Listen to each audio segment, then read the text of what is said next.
5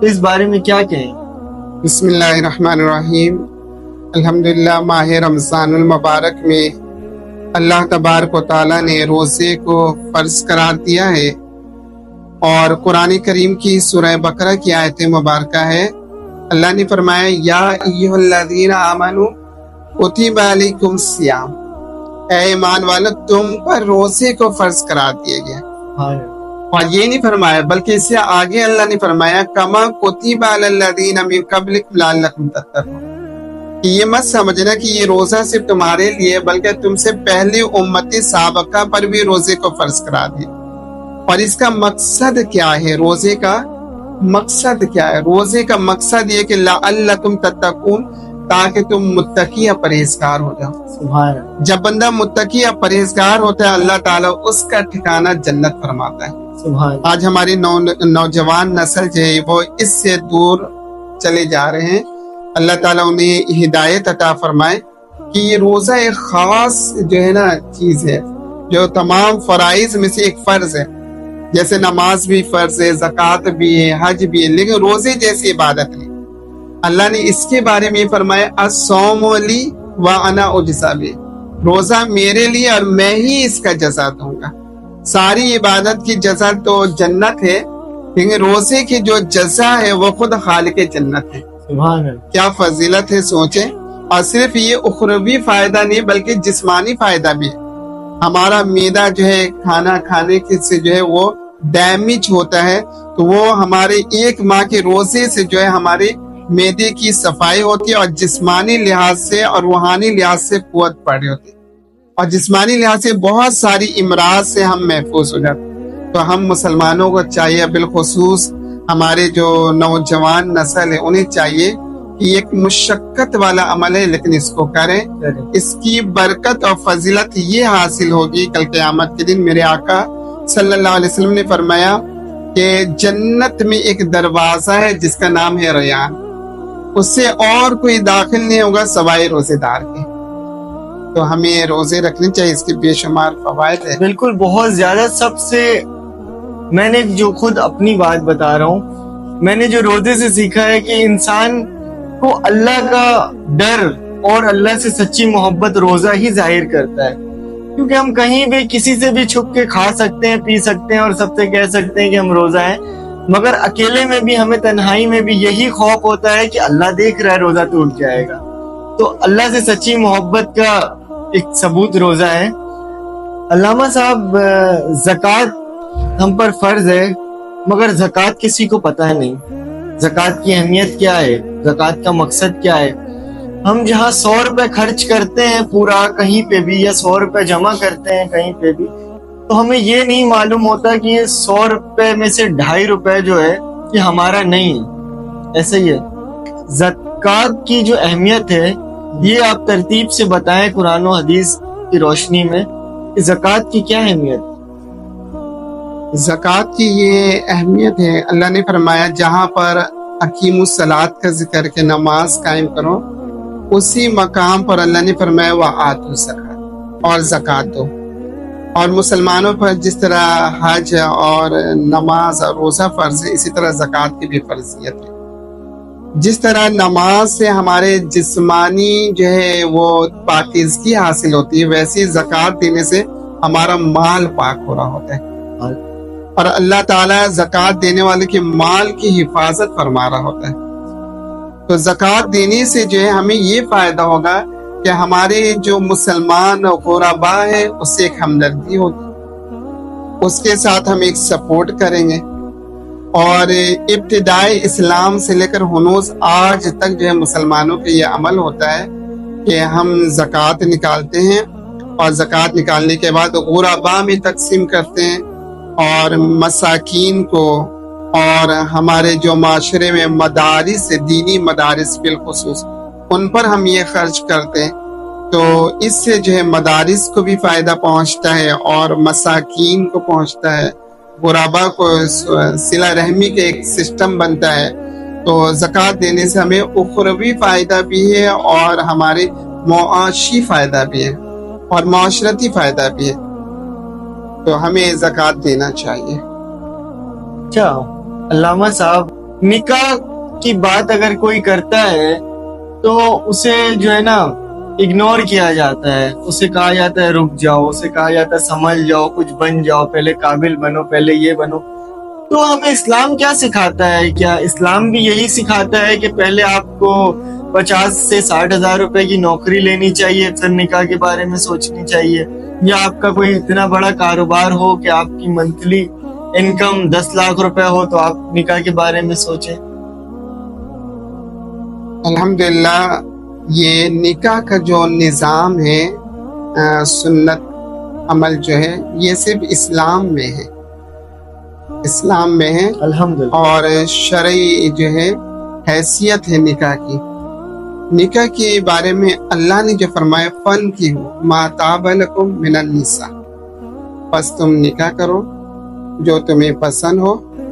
اور اگر تم نکاح کی استطاعت نہیں رکھتے تو نفسانی خواہشات کو توڑنے کے لیے پھر تم روزہ رکھو.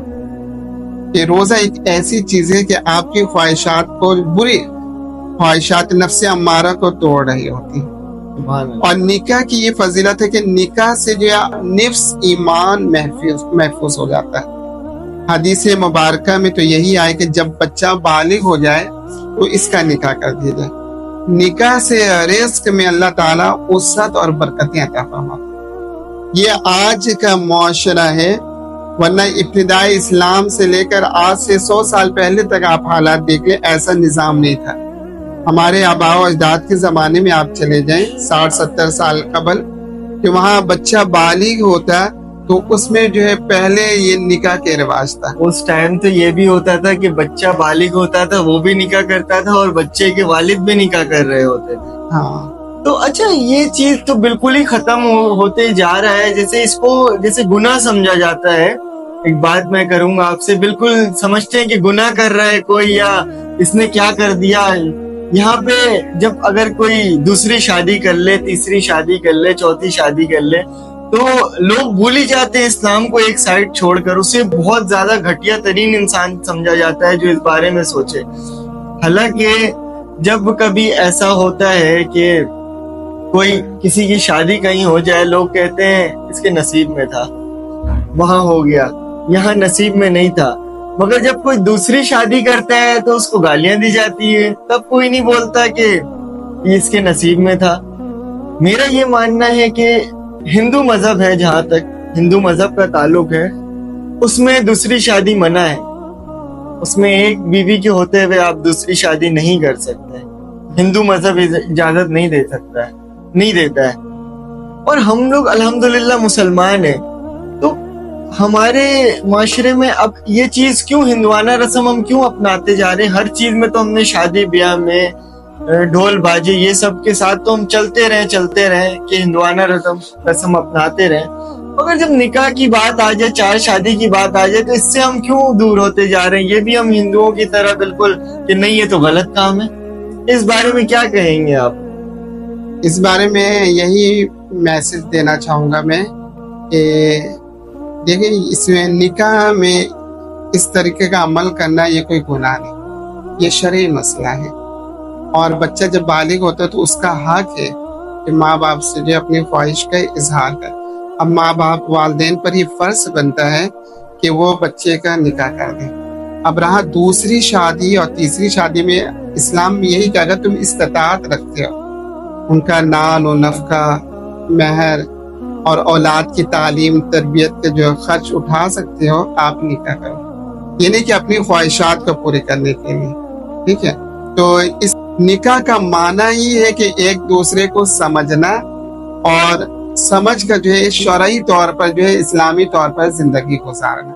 آج ہمارے معاشرے میں جو نوجوان نسلوں میں وہ برائیاں پھیل رہی، اس کی بیسک وجہ یہ ہے کہ تاخیر نکاح، کہ پہلے وہ پیروں پہ کھڑے ہوں گے، وہ انکم بڑھائیں گے، اپنا بزنس کریں گے. ایسا نہیں. رزق جو ہے اللہ تعالیٰ وہ عطا کرنے والا ہے، اس کا نکاح سے کوئی تعلق نہیں. اچھا، جیسے اللہ پاک قرآن میں فرما رہے ہیں کہ 2-2 4-4 شروع کیا ہے انہوں نے 2-2 4-4 سے، 2-2 4-4 آخر میں کہتے ہیں کہ اگر تمہیں لگتا ہے کہ تم ان میں انصاف نہیں کر سکو تو پھر ایک ہی کر لو. تو مگر ہم لوگ تو شروع ہی ایک سے کر رہے ہیں اور ایک پہ ختم ہو جا رہے ہیں. حالانکہ اللہ فرما رہا ہے کہ 2 4 کرو. اگر انصاف نہیں کر سکتے ہو تو پھر ایک پہ ہی قابو پالو. اصل دیکھیں مسئلہ یہ ہے نا کہ ہمارے یہاں معاشرے میں جو ہے. اچھا ایک پرسنل سوال کروں گا میں, آپ نے کتنی شادیاں کی؟ یہ ہماری تو ایک ہی شادی ہے. تو آگے کا کوئی ارادہ؟ نہیں, ابھی اسلام پھیلانا ہے, ہمیں دین کی طرف چلنا ہے, تو آپ یہ شروع کریں گے تو ہم نوجوانوں کو پھر فائدہ پہنچے گا نا. ہم مثالیں کس کی دیں گے؟ دیکھیں ارادہ کریں انشاءاللہ. انسان کی جو مصروفیات ہوتے ہیں وہ پتہ چلا ہم اسے ٹائم نہ دے پائیں, اس کا حق ادا نہ کر پائیں, تو پھر وہ ہم کسی کے حقوق تلفی ہوگی. کیونکہ ہمارا جو وقت ہوتا ہے وہ دین کے لیے وقف ہے, دین کے بے شمار کام ہوتے ہیں اس کو کرنے پڑتے ہیں. تو ہمارا جو وقت ہے وہ ہم لوگوں کو دیتے ہیں, دین سیکھنے سکھانے میں مصروف رہتے ہیں. تو ایک نکاح جو سنت سمجھ کے ہم نے کیا ہے, اللہ تعالیٰ اسی کو قبول کر لے. الحمدللہ اللہ تعالیٰ نے اس سے جو اولاد دی وہ بھی حافظ قرآن اور عالم دین بن رہے. ماشاءاللہ, سبحان اللہ, اس کی برکت سے. سبحان اللہ.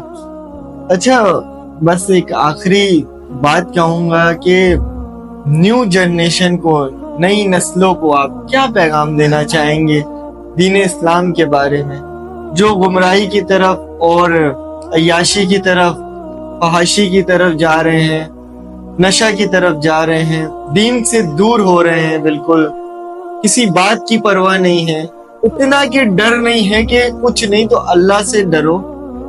نوجوانوں کے لیے اور نئی نسل کے لیے کیا میسج دیں؟ ہاں یہ معاملات تو ہے. آج ہمارا معاشرہ جو ہے وہ تباہی کی طرف ہے. یوں سمجھ لیں کہ تقریباً یہ 10 سے 15 سالوں میں یہ ایک غیر مسلموں کی سازش ہے. جو ان کے عزائم اور مقاصد ہے وہ اپنے عزائم اور مقاصد میں کامیاب ہو رہے ہیں, سکسیسفل ہو رہے ہیں. اس کی وجہ کیا ہے کہ وہ سوشل میڈیا کے ذریعے سے جو ہے نا ہم مسلمانوں کے اندر غلاظت انڈیل رہے ہیں. ہمارے ظاہری طور پر جو ہے وہ ستھرا ہے, ہم کلین ہیں, لیکن باطن طور پر جو ہے نا ہمارے اندر خباثت آ رہی ہے, گندگی آ رہی. کیا گندگی آ رہی؟ آج ہم نوجوان نسل جو ہے فلمیں دیکھنے کے لیے تیار ہے, ڈرامے دیکھنے کے لیے تیار ہے, ٹک ٹاک بنانے کے لیے تیار ہے. ہم اس کاموں میں ملوث ہو چکے ہیں, جبکہ اللہ تبارک و تعالیٰ کو جوانی کی عبادت پسند ہے. جوانی کی عبادت رب کائنات کو پسند ہے. اور ہمارے نوجوان نسل جو اکثر وہ سمجھے فحاشی میں, برائی میں اور دین سے دور نظر آ رہے ہیں.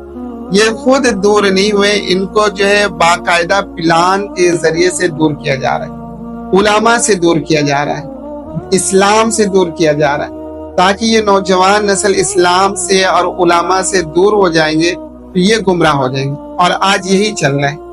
اچھا دیکھیں, میں تو صرف زیادہ سے زیادہ سوال میرا یہی ہوتا ہے, جب بھی میں نے کسی بھی علامہ صاحب سے پوچھا ہے تو کیا لگتا ہے یہ جو غیر مسلم سازشیں ہیں, آپ کہہ رہے ہیں کہ یہ غیر مسلم کی سازش ہے, تو یہ جو 4 شادی سے بھی دور کرنے کی سازش کہیں یہ غیر مسلموں نے تو نہیں رچی ہوئی ہے, کہ جو یہ معاشرے میں بالکل ایک زہر گھول دیا ہے کہ بھائی یہ غلط کام ہے, مسلمان اس چکر میں ڈر جا رہا ہے.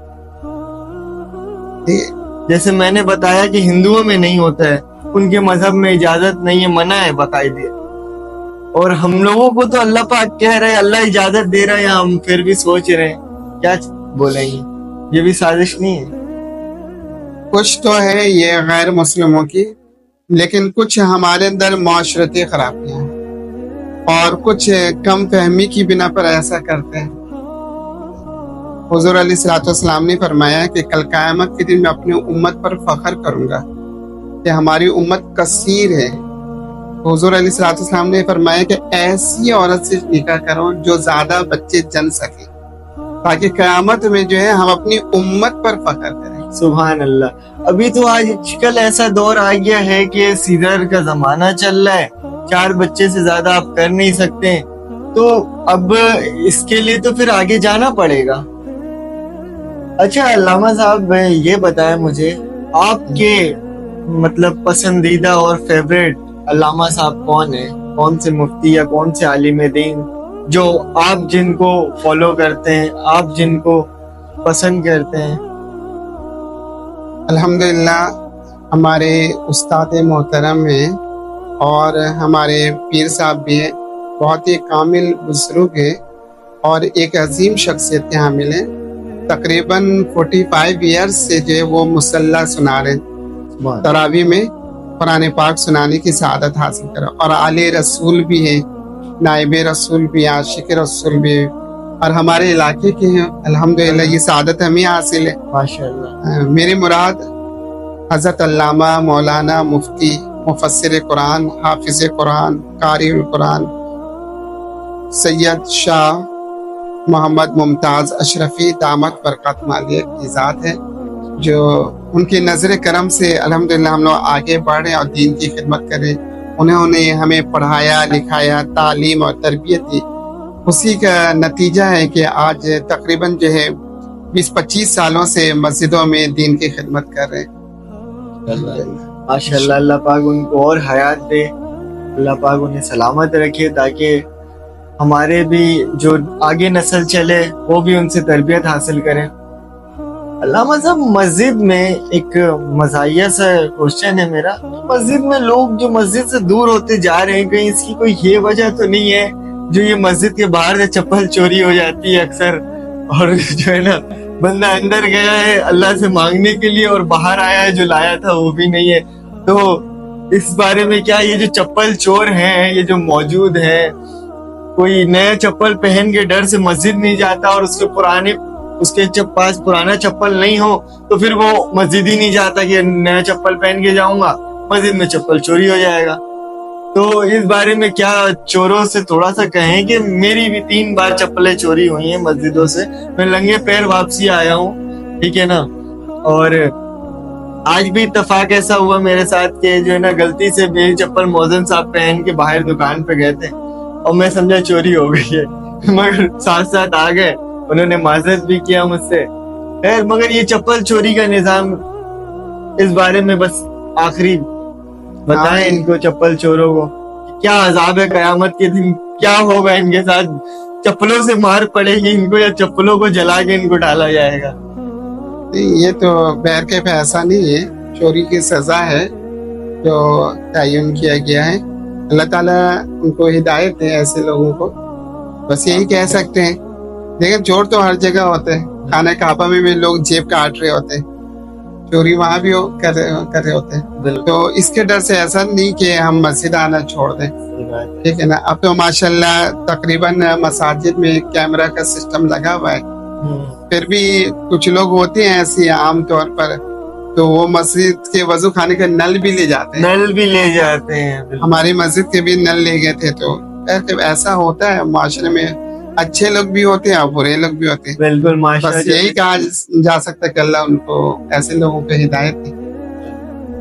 ٹھیک ہے ناظرین، آج ہم نے بہت سی باتیں سیکھی ہیں، زکوٰۃ کے بارے میں، روزے کے بارے میں، شب قدر کے بارے میں، نکاح کے بارے میں، اور بہت سی چیزیں، 4 شادی کے بارے میں، ٹھیک ہے. اور مسجد میں چپل چوری جو ہو رہی ہے اس بارے میں بھی چوروں کو ہدایت ہے کہ اللہ کا خوف کرو، اللہ کے گھر کو تو چھوڑ دو، ٹھیک ہے. تو ناظرین اپنا بہت سارا خیال رکھیے گا، اس امید کے ساتھ پھر ایک نیا ٹاپک، پھر ایک نئی جگہ، پھر ایک نیا موضوع لے کے آپ کے سامنے پیش ہوں گے، ٹھیک ہے. اپنا بہت سارا خیال رکھیے گا اور مذاق مت سمجھو.